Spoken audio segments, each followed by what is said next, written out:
सावरकर स्मारक ते जय हिंद जलतरण तलाव परिसरातील कॉन्क्रीट रस्त्याच्या कामावरून भारतीय जनता पक्षाने महापालिका प्रशासनाकडे गंभीर आक्षेप नोंदवला आहे।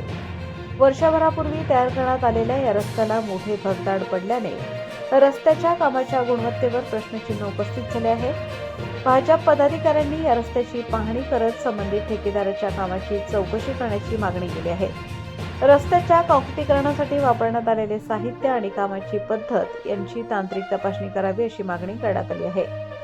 पांझरा नदीला आलेल्या पुराचे पाणी तसेच पावसाळ्यामुळे रस्त्याची मोठ्या प्रमाणात दुरावस्था झाल्याचा दावा करण्यात आला आहे। मात्र सार्वजनिक निधीतून झालेल्या या कामाची गुणवत्ता तपासून वस्तुस्थिती समोर आणावी आणि दोष आढळल्यास संबंधितांवर कठोर कारवाई करावी अशी मागणी भाजपकडून करण्यात आली आहे। जय श्रीराम, जय शिवराय, जय भीम, जय आदिवासी।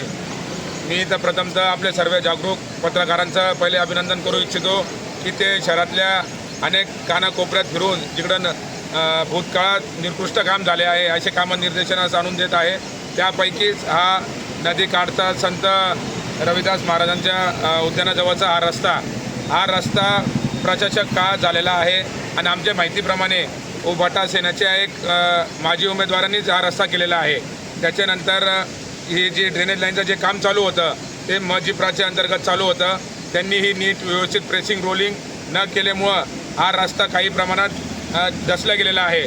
तरी आम्ही या ठिकाणी या कामाची पाहणी करण्यासाठी आलेलो होतो भारतीय जनता पार्टी धुळे महानगरच्या वतीने आणि आम्ही आयुक्त साहेबांना एक निवेदन द्यायला जाणार आहोत। त्याच्यात या कामाची निकृष्ट कामाची जबाबदारी कोणाची आहे ती जबाबदारी निश्चित करून संबंधित ठेकेदार असो, अधिकारी असो, कर्मचारी असो, जो कोणी यंत्रणा असेल त्याच्यावर त्यांनी कठोर कार्यवाही करावी आणि तत्काळ या कामाची दुरुस्ती करावी। आणि जसंच काल आमचं मॅसेज फिरलं होतं आम्ही आंदोलन करणार, तर या कामाची दखल घेतली गेलेली आहे आणि सदरील काम चालू झाल्याचं आमचं निर्देशनास येत आहे।